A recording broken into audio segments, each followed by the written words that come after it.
Hello guys, welcome back to my channel. आज मैं आपको आशा पारेख की लव लाइफ के बारे में बताने जा रही हूँ। आशा पारेख का नाम सुनते ही हिंदी सिनेमा की बेहतरीन और खूबसूरत अदाकाराओं में से एक छवि उभरती है। उन्होंने अपनी मासूमियत और बेजोड़ अभिनय से सिनेमा जगत में एक खास पहचान बनाई। चाहे वह फिल्मी कैरियर हो, लव लाइफ हो या पर्सनल लाइफ, आशा पारेख की कहानी प्रेरणा भरी भरी हुई है। इस लेख में हम उनके जीवन के कुछ सभी महत्वपूर्ण पहलुओं पर नज़र डालेंगे। आशा पारेख का फिल्मी सफ़र महज 10 साल की उम्र में शुरू हो गया था। बाल कलाकार के रूप में उन्होंने फिल्मा में काम किया। हालांकि उन्हें शुरुआती दिनों में बहुत बड़ी सफलता नहीं मिली, लेकिन उन्होंने हार नहीं मानी और अपनी नृत्य कला और भी निखारा।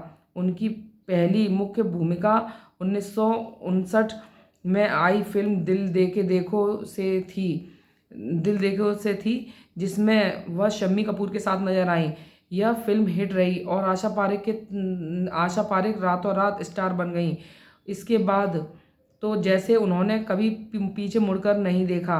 तीसरी मंजिल, कारवां, कटी पतंग, लव इन टोक्यो जैसी सुपरहिट फिल्मों ने उन्हें हिंदी सिनेमा की मुख्य अभिनेत्रियों में शामिल कर दिया। आशा पारेख का खास गुण यह था कि वह न केवल एक बेहतरीन अदाकारा थी, बल्कि उनकी डांसिंग स्किल भी लाजवाब थी। उन्होंने अपनी फिल्मों में कई यादगार डांस नंबर किए, जिन्हें आज भी लोग याद पसंद करते हैं। उनकी मासूमियत और सौम्यता ने हर उम्र के दर्शकों को उनका चहेता बना दिया।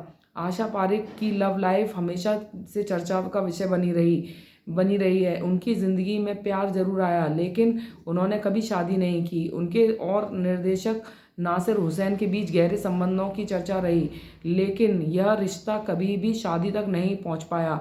नासिर हुसैन पहले से शादीशुदा थे और शायद इसलिए आशा पारेख ने कभी शादी नहीं करने का फैसला किया।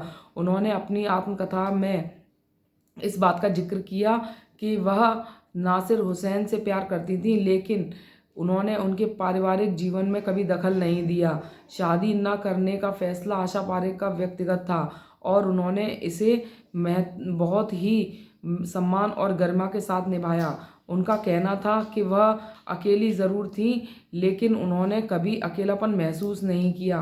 वह अपने परिवार और दोस्तों के साथ समय बिताती हैं और खुद को हमेशा व्यस्त रखती हैं। फिल्मों में रिटायर होने के बाद आशा पारेख ने समाज सेवा और दिशा में कदम बढ़ाया। वह एक हॉस्पिटल भी चलाती हैं, जहां गरीबों और ज़रूरतमंदों का मुफ्त इलाज होता है। इसके अलावा आशा पारेख ने फिल्म सर्टिफिकेशन बोर्ड की चेयरमैन के रूप में भी काम किया। वह पहली महिला थी जिन्हें इस पद पर नियुक्त किया गया। यहाँ भी उन्होंने अपने कार्यकाल को ईमानदारी और प्रतिबद्धता के साथ निभाया। आशा पारेख अब फिल्मी दुनिया से दूर है। वह कई टीवी शोज़ के बतौर जज नज़र आ चुकी हैं, खासकर डांसिंग शोज़ में।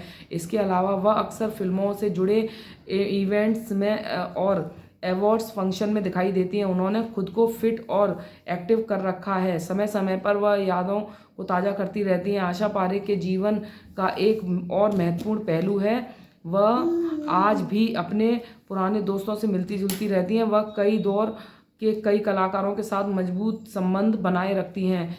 उनका मानना है कि दोस्ती और रिश्ते इंसान को हमेशा जीवंत और खुश रखते हैं। आशा पारेख ने सिनेमा जगत में योगदान दिया है, जिसे कभी भुलाया नहीं जा सकता। उन्होंने करीब 95 फिल्मों में काम किया और हर फिल्म में उन्होंने एक नई छवि गढ़ी। उन्हें उनके बेहतरीन अभिनय के लिए कई पुरस्कारों से नवाजा गया, जिसमें फिल्म फेयर अवार्ड्स और लाइफ टाइम अचीवमेंट अवार्ड शामिल हैं। साथ ही वह हिंदी सिनेमा की उन चंद अभिनेत्रियों में से एक है जिन्होंने अपने करियर की ऊंचाई पर भी विनम्रता बनाए रखी। उनका नाम आज भी उन अदाकारों में शामिल लिया जाता है जिन्होंने हिंदी सिनेमा में एक नई दिशा दी। सो गाइज, ये थी हमारी आशा पारेख की लव लाइफ। सो गाइज, जय हिंद, जय भारत।